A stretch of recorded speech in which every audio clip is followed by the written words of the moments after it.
To this continue. Hello, everyone, and welcome back to For St. Pete's Sake. This is the Political Democratic Podcast where we deep dive into everything political here in Pinellas County, the state of Florida, and beyond. So we will talk about it all. I'm super excited. Today we have a very special guest, but before we get to our guest, I have to introduce my lovely, amazing co-host and my vice president for the Stonewall Democrats of Pinellas County. Hi, Laura. Hi, Christian. How are you? Another day in paradise. I'm just not sure whose paradise. You know, I'm it kidding. is, it is, we're gonna have a good weekend though. It looks like it's gonna be sunny and, although we could use some rain, obviously, but we'll enjoy the sun and beach time while we get it. We got a little bit of rain this weekend, so I'm not asking for too much, but we definitely need a little bit more. Yeah, we definitely need more. Well, do you want to introduce our guest? Absolutely. We are joined this week by Katie, and I hope I'm saying this right, Chorbak. You are. Oh wow, Katie Oh, I am Chorbak. so impressed. Yeah, she's joining us on behalf of the 5051 organization, specifically in regards to veterans outreach. And she is here to just talk, and we're going to talk to her more about the 5051 program in general and how they've been engaging veterans in that. And so I'd like to just give Katie a moment to introduce herself to our listeners. Go ahead, Katie. My name's Katie Torback. I am a Jacksonville native, Army veteran, and I have been involved in veteran-specific activism for a decade. 2020, 2021, we led nationwide protests in regards to the death of Vanessa Guillen, and we got federal law changed. So it's kind of our niche, and we saw this going and everybody's being affected, so we're utilizing that system on a different scale with different issues right now. Awesome. So, I'm sorry, repeat, you said you were in which branch of the armed services again? I was in the Army from 2007 to 2014. I was 74 Delta, which is Chem Bio, so I did chemical and biological warfare for the military. Oh, wow. Yeah, and I'm medically retired. Okay. And 2007 and 2014, that was in a very busy time frame for being in the active military. yeah, Obviously, we had a few situations going on in the Middle East at that point. So, I mean, I just, a couple. always to start with, thank you for your service. Thank you for doing that for us. So you said you are medically retired now. Is that like what got you into activism using your background as a veteran and then translating that into activism?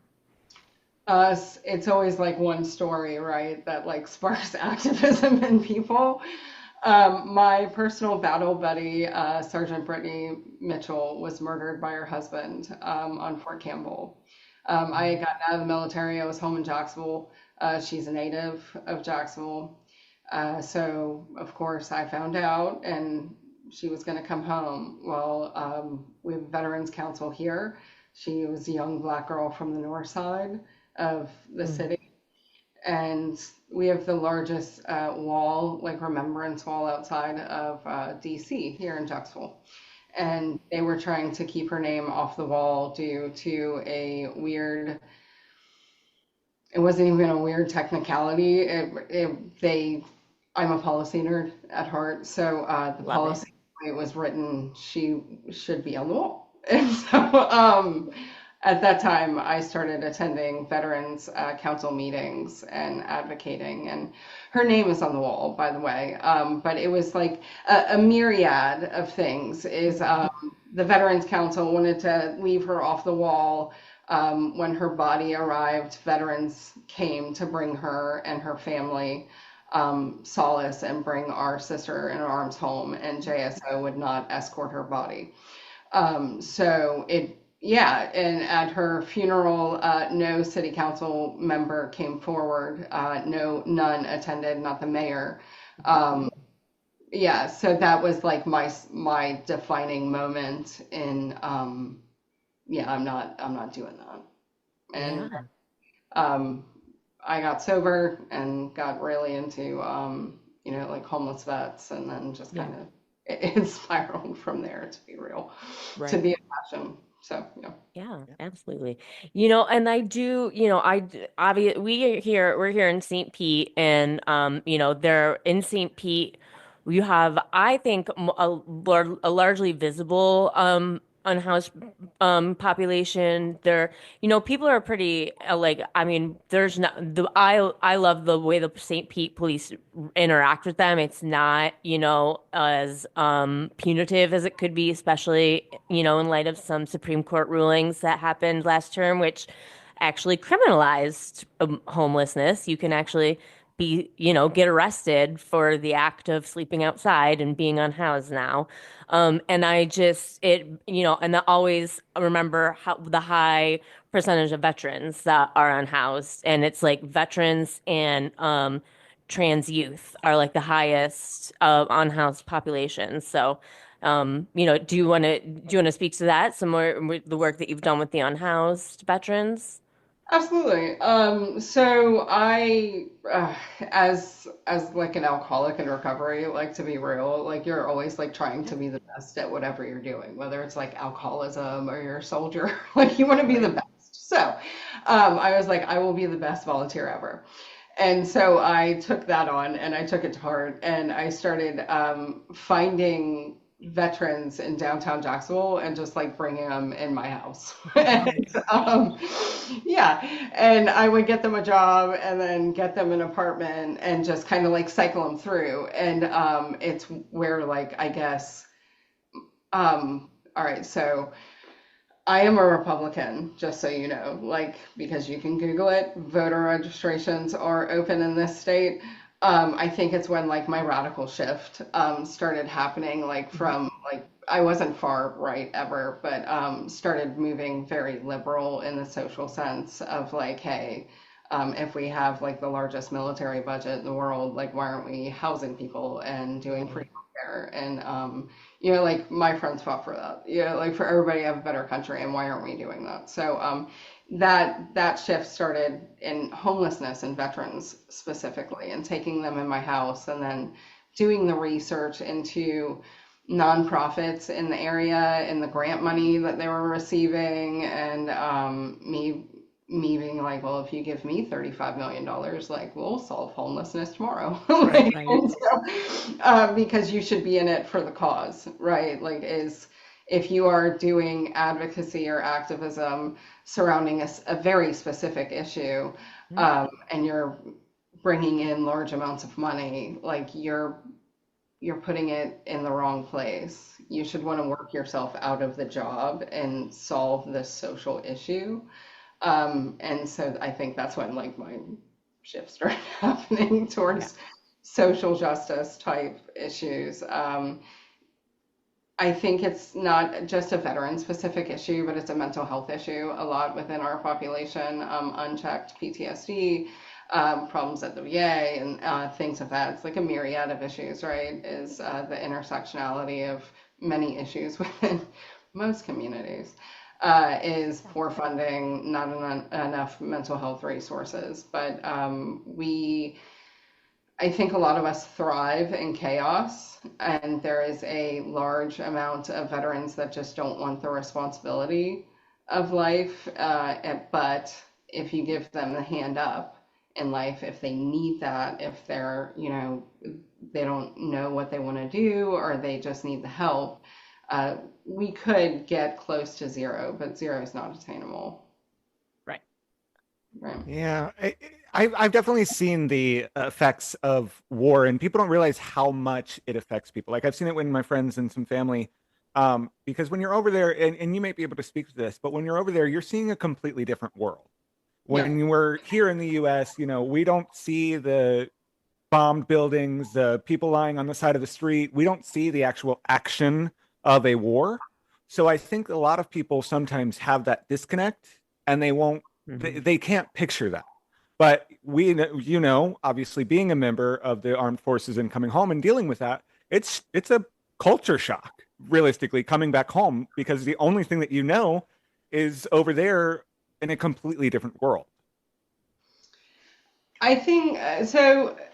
Vietnam, right? Like PTSD has always existed. It's just had like vastly different names. So you had like shell shock, and then you like so it's changed over time.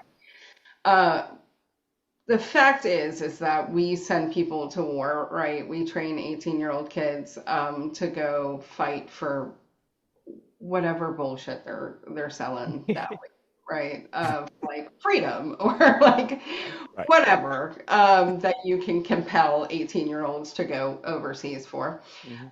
Um, they train you. You're in your own little microcosm society with its own laws, its own rules, its own hierarchy, and it is vastly structured.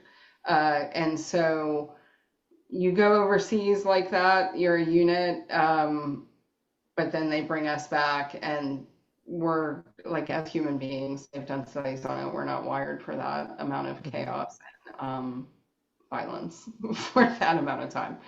And then coming back, and I think the VA has done the best they can. And it's the shit part of, Yeah.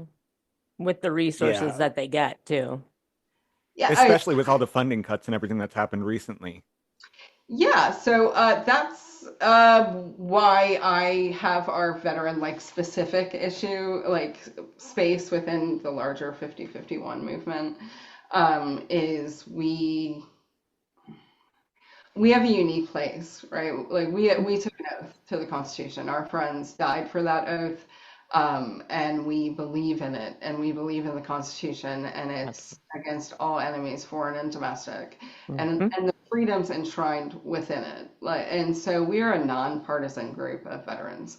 Like we have me, we have other Republicans, and we have like quite a few socialists, which is wild, but I was surprised to learn that recently.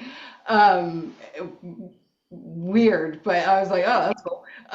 So we're dedicated to our oath, and everything is getting destroyed. Yeah. Like everything. Like our cuts are awful, right? But I like even as a veteran, I think I'm more concerned with like kidnappings and concentration camp. Like it sucks, right, that our benefits are getting cut, but we're like kidnapping people and we're running concentration camps in other countries currently. Mhm. And I think that that's a much bigger issue here than me and my subset losing our benefits. But we took the oath, and that's what we're dedicated to is freedom of speech, freedom of press, due process, and all of this. So that's why we exist within our own little circle within the larger 5051 movement. Yeah. Well, and that's what I love that that you let us know that, that you vote Republican, and that's, everybody's chooses what they do in the voting booth. And but like you said, it's, you have your oath, and the Constitution is, I mean, everybody that, and that's the thing. I'm a policy nerd too. Like I'm a paralegal by trade, so it's like, again, obsessed with the law and like and the rules and process, and just seeing, these people who just don't care, even despite laying hands on whatever book and hands on hearts and, to whatever deity they allegedly, but just to, yeah, to just, yeah, it's getting to the point where there's no words to it anymore. And that's what I think is great about the 5051 movement is that it is, the ideological part of it is like we all believe in the Constitution. That's the idea, like that's what our ideological thing is truth and justice and the Constitution. Yeah. So Yeah, one thing I've definitely noticed about the 5051 movement is it seems in a broader term, like the entire movement, from everything that I've seen, is really just protesting what's happening nowadays. And I've seen a lot of different backgrounds join these movements. Like you're saying, you're a Republican, you have all of these different backgrounds of the people that work with you. It truly is like Laura said, it's about defending the Constitution, which our president right now can't even say that he's supposed to uphold that. Mm. It's like it's ridiculous. So yeah, I kind of want to move to the 5051 and how that sort of started. Not the big thing, but how you got involved as primarily about the veterans and things like that and what your goals are and talk a little bit more about that. So I love protesting, guys. Same. Same. Like it's just my thing, right? Like I did nationwide protests with women veteran MST, military sexual trauma survivor led protests around the country, 29 cities including Hong Kong. During that time, also BLM and George Floyd was happening, and I was getting tear gassed in downtown Jacksonville. Like I believe in protesting, right? It is a important part of democracy is that you get your voice heard. So I immediately I'm a Redditor, so I saw it on Reddit and I joined the Reddit, and then I saw it on Facebook and I joined the Facebook, and I messaged the admins and I was like, hey, like here's my background, here's like our group page so you can see like all of our protests and like the laws that we like were passed and stuff like that. Like, can I help you in any way? Right? Like, because I am a strategist, like a high level strategist is what I love. And hey, can I help? And they were like, yeah, sure. So we got in this conversation and they asked me to moderate, and then they let me start like my own little veteran specific group within the larger movement. And so it was it's kind of wild, right? This is the second time in my life that I'm doing this, but it's a passion. So yeah, I love protesting. And I think it's so inherently important. So Absolutely. Women's March, I was out there too. Like I just Yeah. yelling with a cause, it's super cathartic. So Yeah. like yeah, let's do it. My growing up, my parents worked for grew up in Ohio, and so my parents in Toledo specifically, so we were a Jeep family. Like everybody worked, and so they were union people, and like, if a union anywhere was like there was a if they're on strike, so the Detroit Free Press was on strike, and so my dad went up there and walked the picket line. So it's like it's the same energy, it's the same vibe. So I definitely identify with fighting the good fight and standing up with for what you believe in and what's important. Um, I do like, and totally, if you don't want to answer, it's totally up to you. But I guess like it's very cool hearing you speak. So I guess do you still identify as a Republican? Oh well, I knew this was going to come up. So Well, yeah. I just wondered. No, I like it comes up a lot, right? Because this space is predominantly not me. Right. Right? Like it's not many of us out here organizing on a national scale and on a local scale here in Jacksonville that are like openly Republican. Right. I believe in the three tenets, the original tenets Okay. of the GOP, which is individual liberty, fiscal responsibility, and small government. Okay. I believe in those. And if actual GOP members Right. believed in those three tenets, the party would not exist anymore, right? Because Mhm. this is a great example. I love arguing policy. I was at a protest here in Jacksonville. We had three agitators. They were active duty members. I went to deal with them. They were not in uniform, but I, wear a Wounded Warrior hat. It's an alumni hat, and I normally wear something veteran, so it's easily identifiable. They said that they were Republicans, and I was like, all right, let's talk policy here, like just policy. I don't really care about your opinion. I have no time for it, nor need. If we're gonna debate fact, let's do that. Yeah.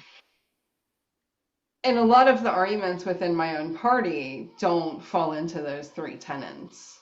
right? Like, so for example, we talked about the transgender community at length, right? Because transgender military members just got kicked out. The VA has stopped giving HRT. So, like, it's a myriad attack, even within our own microcosm. Yeah. And if you really believe in individual liberty, does it really matter? Like, what, like, who cares? Like, Mhm. who cares? It's not your business. As long as it doesn't inhibit your personal freedom, and it doesn't, because it doesn't involve you in any of the decision-making process, or really the after of that decision, besides the only decision I have to make is like a pronoun thing, and like whether I choose to do that. But it's respectful. I mean, my first name is not Katie. My first name is Caitlin, and I choose to go by Katie. So it's just that simple. It's a societal contract. So when I say that I'm a Republican, I believe in the three original tenets of the GOP, not this. Not exactly sure what to call it besides fascism, like of what is happening with this demagogue of a human being, and it being like very cult-like Yeah. behavior. And yeah, so I always say that I am center right, and I like take tests to prove this because I always worry of being like a hypocrite of like, am I really a Democrat? And I just don't know it. Yeah. Right? So, It can um, happen. yeah, and I was like, maybe my like policies have shifted enough that I am no longer a Republican. But I think because I believe in like fiscal responsibility, and I'm a constitutional conservative, and I believe like in amending the Constitution, there's a process for that. Yep. Uh, I think that it always keeps me like a smidge right. But when it comes to like like all the social issues, I'm like, yeah, we should all have free healthcare. Like, Right. why not? Right. So yeah. Right. There's a difference when we're talking about like small government versus, like you said, the individual freedoms. You don't have to be a big government to say that someone can go and change their gender or their whatever, because that's individual liberty. That's individual freedoms. So again, like you said, it's not hurting anybody else. It's not affecting anybody else. The only decision you have to make after somebody else chooses to do that is whether you're going to respect them enough as a person, as a human being, not as a friend, not as someone you know, but just basic respect, and so I get very, I wouldn't say triggered, but I get very heated whenever somebody says that they can't respect someone's pronouns or their chosen name, because we just saw millions and millions of people respect someone else when they Right. chose The to change Pope. their Yeah. name in the Pope. Yeah. So, and much respect to Catholics, much respect to the Pope. I love you all. But if you're able to say that Pope Leo, I It's believe, not Pope Bob. was able to change his name, and you're able to respect that, you're able to respect someone else's Yeah. name change. That's Well, just I my. mean, and I will. This is my thing. The thing that I bring up of the same thing is like JD Vance. JD Vance is living a chosen name. His name, his birth name. If the Save Act ever passed, like, he's not voting.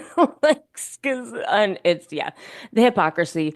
But I think it's great that as especially like being that we're the LGBTQ caucus, like people assume that we have like, more radical beliefs and more lefty and whatever. So I think it's very cool that, we can all just sit here and have a conversation. And like, if you hadn't mentioned, I wouldn't have thought about it. You know what I mean? Like, so to me, that's what's important too, is to like get back to understanding that like we can have differences about policy and stuff. Like we can't have differences about basic humanity though.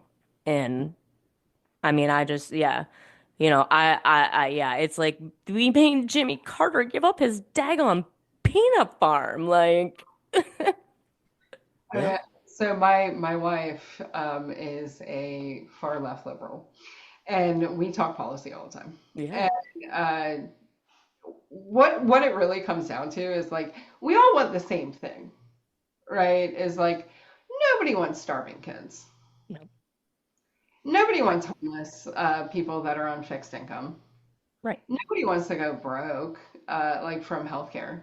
Like we all don't want that. It's just we don't agree on who's going to pay for it.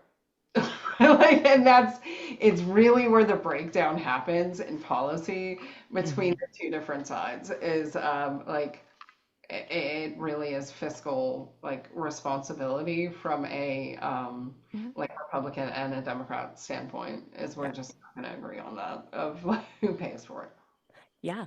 Yeah. I mean, my ex-husband was he was more he was conservative. He was more conservative when we first started dating, and then he moved in because he was like worried he was hung up on the social stuff, and then like when he got to see like met a gay person, was like, "Oh, it's fine. I survived."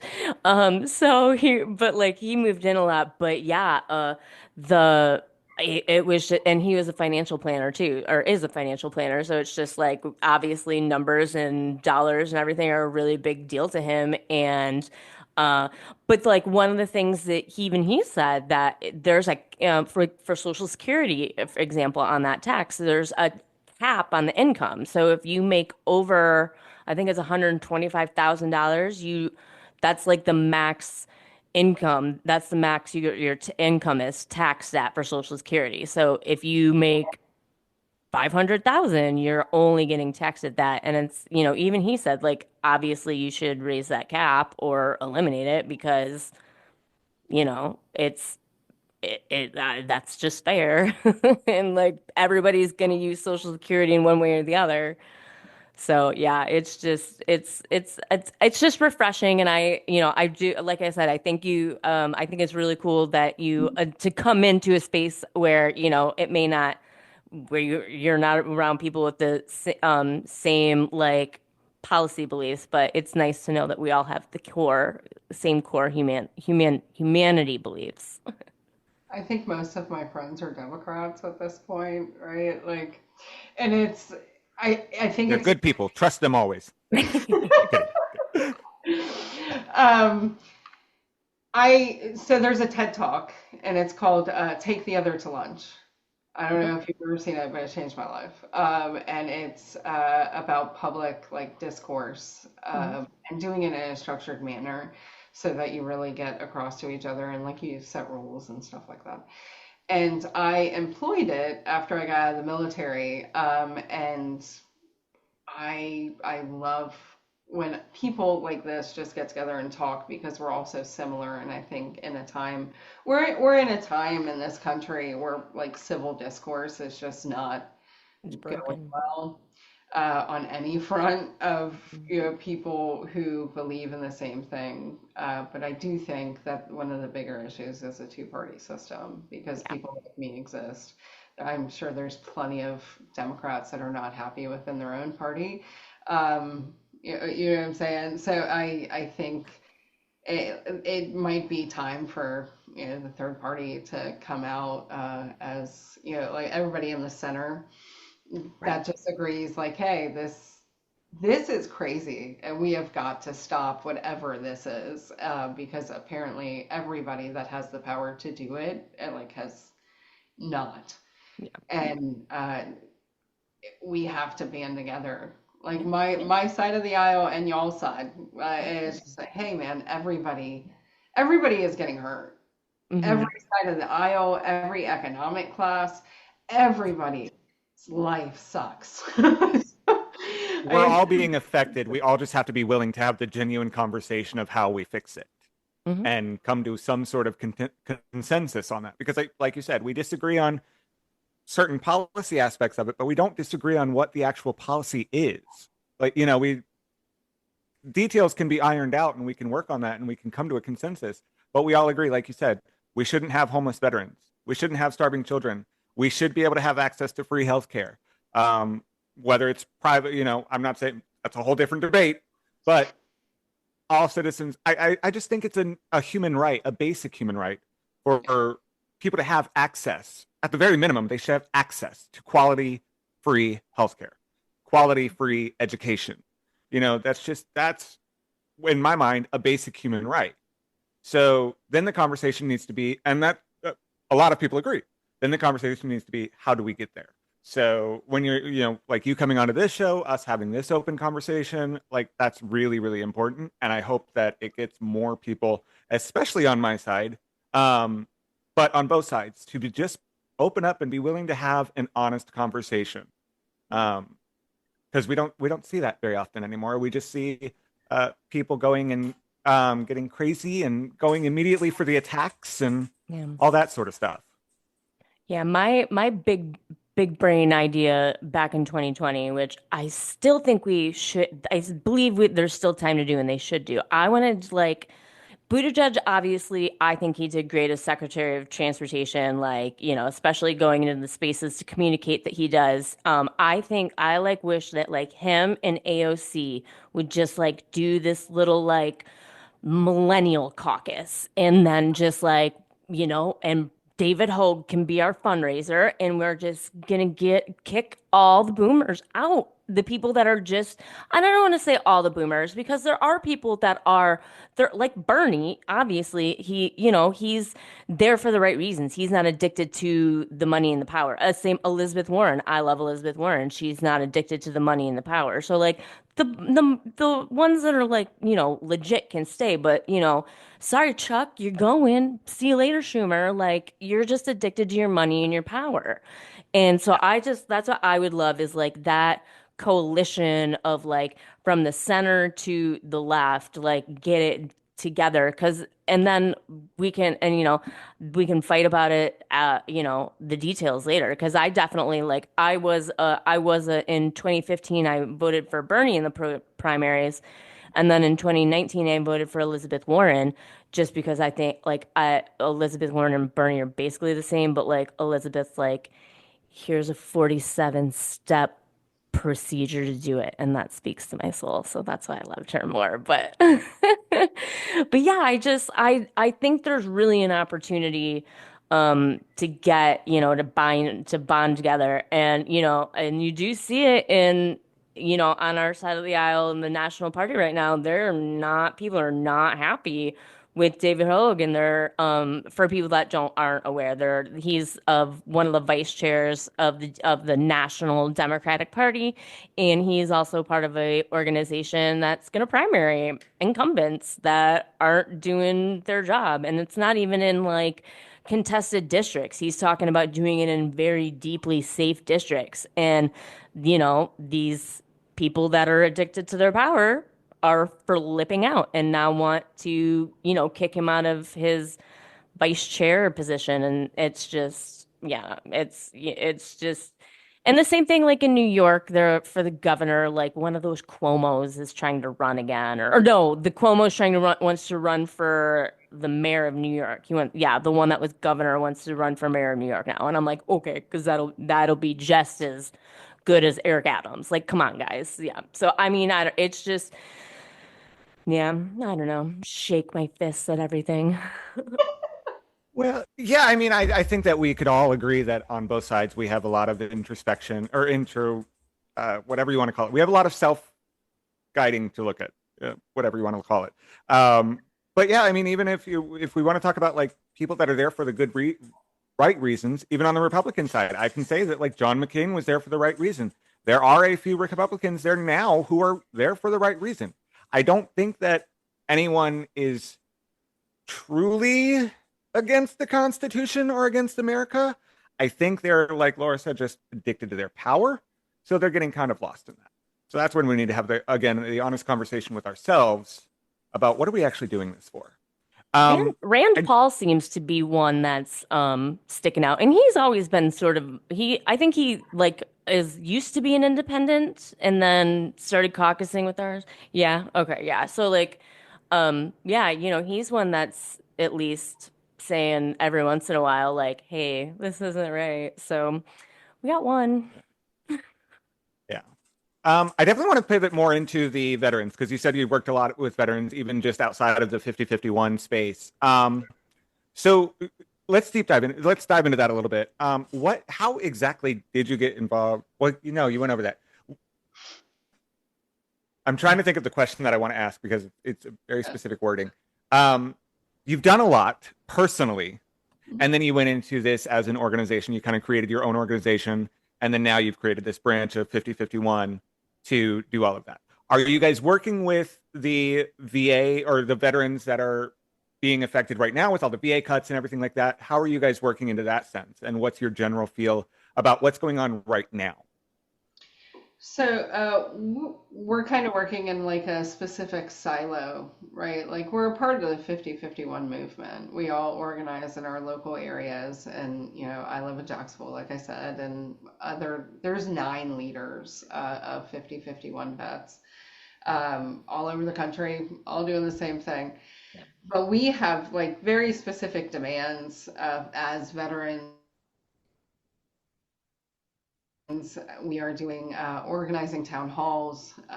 We're doing a podcast like this just on civil discourse among veterans of differing political beliefs. We have the 6/6 protests, it's D-Day protests around the country that we're doing, and the main one is in Washington, D.C., centered around D-Day and the fight against fascism and the cuts at the VA. Not only that, federal workers and global diplomacy returning to normal. That's like the 3 things that we would like to see. But we have like very specific demands, some of which is like overturning the trans ban and giving HRT or whatever they need as transgender active duty and veterans. One of our demands is surrounding MST, military sexual trauma, of making that a more streamlined process in the VA so that it's not re-traumatizing to survivors, to return to democratic norms, right? Like right now, global diplomacy is a mess. Non-existent. You mean it's not normal to base your entire global policies around a $400 million plane that's being gifted to you? You mean that's not normal? What do you mean? I think one of the other ones is it's surrounding the VA specifically, rehiring all fired VA employees, not Like do 800,000, wasn't it? it's about to be 80,000. So 80,000. yeah, that's But still a lot. June. Doing that and then fully fund the PACT Act. So the PACT Act is for burn pit veterans. Is that the one? Was that the one that Jon Stewart worked on too? I remember hearing about that. Okay, yeah. Okay. So fully funding that because a lot of my generation has lung issues and stuff that need to be taken care of. And some of the Agent Orange funding comes from that as well. So it's not only like messing up my generation, it's messing up multiple generations of people. So yeah, we have specific demands within our group of things we would like to see change. And one of the ones we're actually working on right now is around deported veterans. People don't realize, but there's been 96,000 deported veterans since Vietnam, including Purple Heart recipients and Silver Star recipients, veterans that have been in this country for decades that are now getting shipped out. And it is the best kept secret. We have partner organizations, 5051 Vets does. One of our partner organizations is Black Deported Veterans of America, and they're like that is their issue. They own it. And so we would like that to stop immediately. Jose Barco is one that's been in the news recently. He is Venezuelan. When Trump took office, they deported him to Venezuela. Venezuela refused him, so they sent him back. So now he's a Purple Heart recipient without a home, and his home is here. He bled for this country. He fought for this country, and that needs to stop. The policy, though, the policy aspect of this, right? Because protesting is great. It's not backed by policy. You're just kind of yelling into the void. So backing that with policy is most people, it's myriad effect. The recruiting in the military needs to change, right? Because they heavily recruit in BIPOC communities and immigrant communities, with the promise of citizenship, And then there is a process. I don't want anybody to think that there is not a process. There is a process. The process sucks. So when you're in, you can do it, but it's up to your command as to whether they give you the time off of training and stuff to go deal with legal. But when you leave installation, you have to go through like an out processing process, like when you PCS somewhere, and you have to get stamps. Well, there's no stamp for legal. So that's an easy demand and very attainable fix to ensure that this does not continue to happen. So yeah, like people are always like, I saw your jaw drop to that. It is a abhorrent practice that is happening right now in this Yeah. country. Yeah, that's it. There's no tracking for people to be like, this person, even though they weren't born here, they still fought for us. Why are we? That's so wild. But then everything about this administration so far has been pretty wild. Uh, And well, in so Trump's first administration, he really like did the limited the it was in when they were shutting down all the stuff in Afghanistan, and they were supposed to bring the translators and like bring Yeah. them over, and the people who all assisted with our troops over there over the years who had been promised that they, and he was like, nah. So, and I mean, yeah, and those were technically like civilian people, civilian Afghanis that just like, risked everything to help the U.S. military on the promise of coming here. And That's yeah, I not didn't even know that that's was not happening. Afghan specific. Don't oh think no. that is like, oh God, no. Oh man. Oh, this guy here's the truth about this, right? Like most civilians do not understand the military, Right. right? Like most don't really know anything how the military works. Mhm. They just Right, romance. like you made a good point just now about how the recruiting is, and sorry to interrupt you, but oftentimes recruiting is done in places or communities of color, also communities that are impoverished, things like that, because they're basically selling it as, hey, I can get you out of this life, or I can get you citizenship, like you said. So that's, yeah. Anyway, continue. Sorry. Yeah, I mean, yeah, I can go on a whole rant on this, guys, because it's the military is unique because y'all don't know what happens, Mhm. right? Like we have secrets. Yeah. Okay. We have a lot of secrets in the military that y'all don't know about. So we're like deported veterans is one, and how we recruit these people from impoverished communities, from immigrant communities. They fight for this country, and then we let them leave the military, and then they get deported, and it's angering Yeah. as an entire like thing. But yeah. Yeah, like literally it's like I've got like a knot in my chest thinking about that. That's just like, and obviously this is, this has happened over multiple administrations. Yeah. And that So, so the Afghan thing, interpreters, that's historically how we treat global diplomacy. Like, so don't think in Vietnam we helped them out. well, Don't think right. in Iraq we went and got all of our allies. Like, we generally do not do that. It's just in Afghanistan, it was such a shit show that it made national news of people hanging off of planes. It's historically what the military does to like people that help us in war.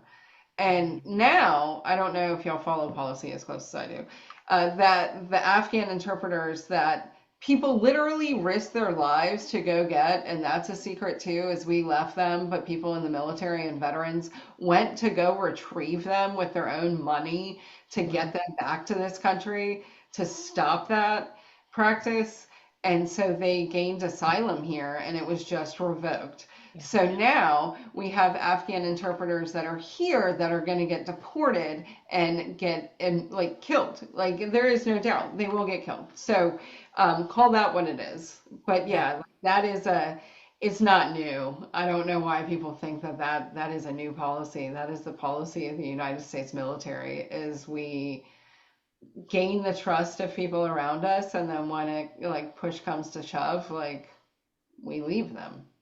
We Right. did it in Vietnam. Like look at Hanoi. Like there's plenty of Yeah. history on it. Yeah. Yeah, I mean it's the Afghanistan and the Iraq wars are, the most obviously our most modern wars with the most modern of the media and social media and all that. So that's probably why I'm assuming it. And well, and then, like you said, the withdrawal of everything was just such a mess that, became all the media. But yeah, yeah, I mean, but I think everybody, I mean, I don't know. I guess I don't know. As far as like thinking the military had secrets, like everybody knows the military's got secrets. My great grandfather got disappeared by the military in World War One because he was like the first version of the CIA, and I don't even want to know why he was taken, but it's fine.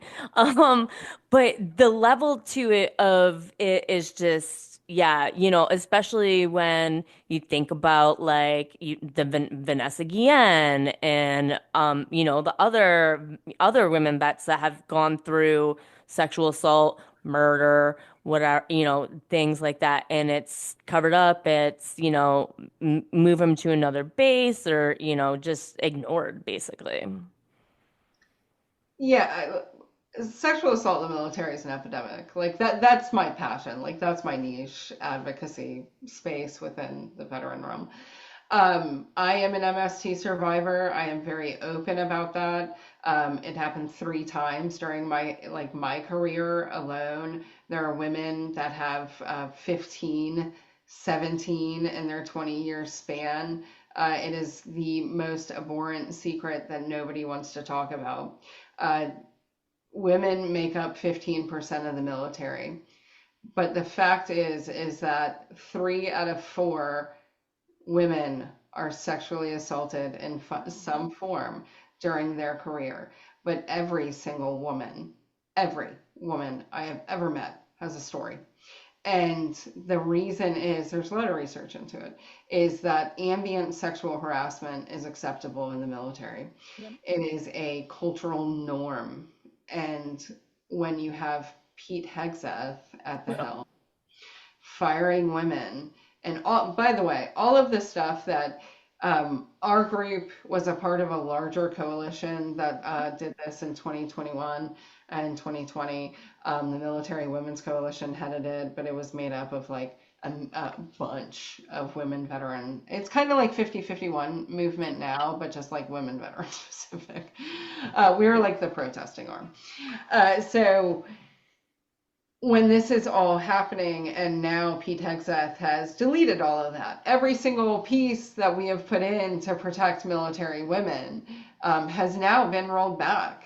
Some SHARP programs have been stopped. And when I tell you that I did this and I heard 5 generations of women's stories, like that is the honest truth. And if we continue down this path, the list of names that we have of people that were murdered after they reported, Carrie Goodwin, Vanessa Guillen, Lavina Johnson, to name a few, we have an entire list that is going to get much longer, like a much longer list if we don't address it head on. But the fact is it's not a women veteran issue. Right. And like we are a numbers person. 5 out of 10 men in the military also suffer from sexual assault during their service. And if you look at the numbers, it's more men than women. So why women are like always at the head of this fight is beyond me. But we're willing to shoulder that cost to try and change it for the entire military. Like that is a good kept secret. The amount of people that are like killed in training accidents due to negligence, like far beyond gross negligence in this country, you'll never find out about, right? Like Mhm. there's so many problems, like serious problems within the military that nobody wants to talk about and nobody wants to fix. We'll wait until they become the VA's issue. Like, why aren't we actually trying to prevent rape? Right. Like, why aren't we actually kicking people out? because out of 250,000 reports of sexual assault in the military, do y'all want to take a wild guess of how many people got kicked out of the military out of that number? Oh, Is it less than 100? no. 9. 9. Wow. That's, yeah. 9. Mm. So yeah, like it's my passion because as a survivor, as a woman, and as a soldier, Mhm. should stop. It is like, what are we doing here? Yeah. But when you give 18 to 22-year-old men power and you tell them that they are judge, jury, and executioner, Yeah. that tends to bleed into their own personal lives, not just on duty. Yeah. And so this tends to happen within a certain demographic. But yeah, like there's issues. I look at the VA. The VA sucks at MST, guys. Like, I don't know if you know the VA process for trying to get disability for PTSD, but it is the most re-traumatizing bullshit I've ever seen in my life. You have to get a battle buddy letter, Mhm. right? Yeah. Like, so you have to submit a battle buddy letter, you need a nexus letter. Like, it's a shit show. And I listened to women veterans and I still do. One just stayed at my house like 2 weeks ago to talk about her claim that keeps getting denied, and she's in her 60s. Oh my God. Right? You couldn't report sexual assault until 1991. Wow. So that demographic, how do we get them benefits for PTSD? How do we get that fixed? Because you couldn't even report it. And so Right. now you have to give a battle buddy letter.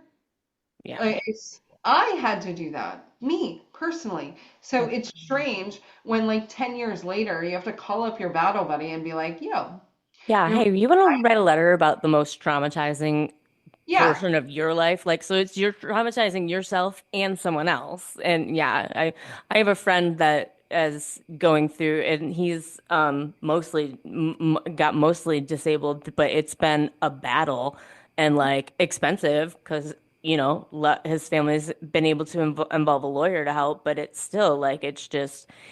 Oh, it shouldn't. We just like, yeah, again, going back to just what we were talking about before, humanity, like respecting someone's humanity and that, like, believe that. I don't know. Yeah. But, it is, like you said, the 18 to 22 thing is, that is such a, when you think about it and you think about like the scientific portion of it too, like their little frontal lobes are still scrambled eggs and you're just feeding, and we just feed so much like, ooh, raw toxicity in there during an extremely formative time. Like you're right, no wonder the assault the issues that we have that there are there. And and also one of the things he said is like it is the sexual assault for men actually is, numerically victims are higher than women. And one of the things that I thought that made me think about it is, there's the reason the L is first in the LGBTQ, and that's because, the lesbians, the women, the ladies, we're always the ones that are, we're the ones taking care of our brothers and in the HIV crisis. So that's it made me think of that too. Like that's women are always the ones up there carrying the torch first for everybody. So thank you for that again. I think Yeah. it's important, right? Like, it's not a men's issue. It's an everybody issue. Yeah. Yeah. But if Absolutely. there's still a stigma, Yeah. right? Like, Hmm. you obviously, like, I am masculine. Like, the toxic masculinity in the military prevents more men from coming forward. And there are like three very, very vocal national advocates that are men, that encourage other men to come forward. Because, like I said, like, we only make up 15% of the military women, and it's probably drastically going to be lower during Pete Hegseth. So even if 15% came forward, that's not enough. Like, we need our brothers in arms to speak openly and speak outly, right? Because And call out your battle buddies, guys. Like if you're Right. military and y'all watch this, call out your battle buddies because every woman I know has a story, but not any men I know a rapist. And the numbers game doesn't lie. So call out your own. Like we're tired of calling them out. You call them out. Yeah. That's a really important conversation to have. So I'm going to ask you, will you come back in a couple of weeks' time? We'll set it up, but I would love to have another conversation with you and actually go into that sort of thing, less about the 5051, more about your experiences, what you're fighting for, things like that. Yep. So if we could do that, I just looked at the time and realized that it's almost 9 o'clock here where I'm at. So we do have to move on to our last segment, though, which is our shout out or shut down. So Laura and I can go before you just to give you an idea of what it's about. So again, you can shout out something positive or shut down something negative that's happening. And I really want to take some time, and I'm going to get a little personal and shout out you guys in 5051, but also specifically Uh-oh. you guys on the veteran side of that at all as well, involved in that. Oh, did I lose you? Nope, you're good now. Okay, good. Okay, well, but I've been talking to a lot of the members of 5051, talking with you more and seeing everything that you guys are doing, especially on the veteran side and everything like that. It's incredible to see everyone mobilizing and using their voice. And I hope that that passion that we've seen across the country continues. I hope that that movement continues. So I'm really, really proud to see you guys out there working. And I was a part of one here in St. Pete a few weeks ago. It was just absolutely beautiful to see. So I definitely have to shout out that whole, you guys in general, 5051, but specifically you guys on the veteran side as well. Thank you for everything that you're doing. Okay, this week I have a shutdown and it's really petty. So bear with me. My apartment complex changed the rules of parking at the beginning of the month, like literally in the middle of everybody's lease. People were paying for reserved spots. They're like, no, not that's not a thing anymore. And then gave us all assigned spots, which is like fine, whatever. But also they changed the rules and said only one vehicle per unit. So if you have a two bedroom or even if you live with someone like nope, not and you only one person can park inside and then the other person has to park all the way out the gate. There's not street parking. There's like five parking spots for like guest parking. So guest parking's gone.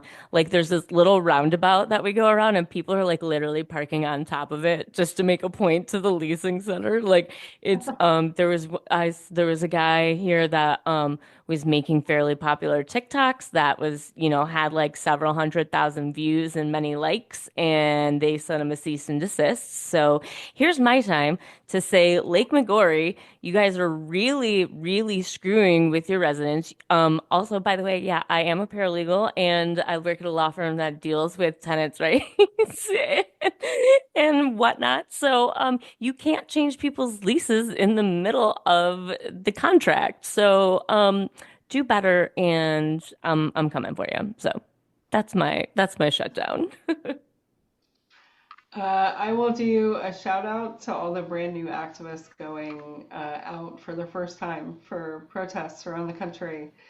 There is always space for brand new activists, and I want to shout them out. Like the amount of people that have never done this, that have never been in this space, that are doing one man protests in deeply red states and deeply red cities, standing with a sign.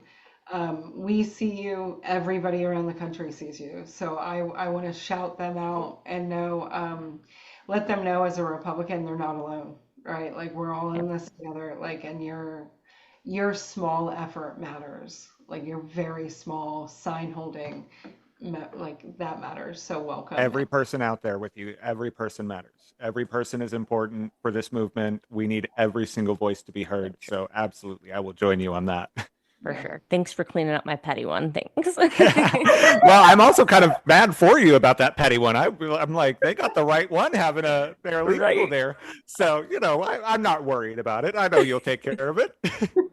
All right. So, well, that does bring us to the end of our recording today. So I want to thank everybody for joining us, paying attention and watching another episode of For St. Pete's Sake. Katie, thank you so much for joining us. As I said, we will have you back because there's plenty more to talk about, and I do want to talk to you about it.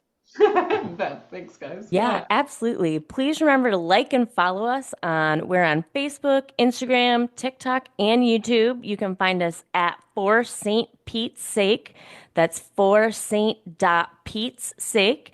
And if you could subscribe to the podcast, wherever you get your pods or on YouTube, leave us a little comment, a little rate and review. That'll help too. We'll be back next week with more stories from the people doing hard work to make your community better. Until next time, for St. Pete's sake, keep pushing for change.